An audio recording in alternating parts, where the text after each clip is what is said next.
Жестокият ми подарък за рожден ден. Kodak Charmera Millennium. И не знаеш кой цвят ще ти се падне, защото е тайна като лабубо.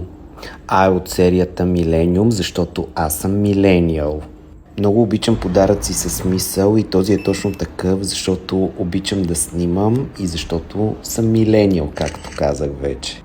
Kodak Charmera е новият хайп, новата мода и е супер вайрал, главно в Азиите и по-точно в Япония.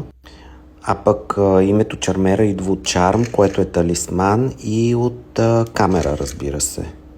Фотоапаратът талисман се зарежда с Type-C кабел, има SD карта за паметта и може да си сваляте снимките на телефона или на компютъра, на таблета. Идеята е да погледнем малко по-носталгично на супермодерното и дигитално време, в което живеем, и да се полюбуваме на ретро снимки от едно време. А освен снимки, Kodak Charmera може да прави и видеа.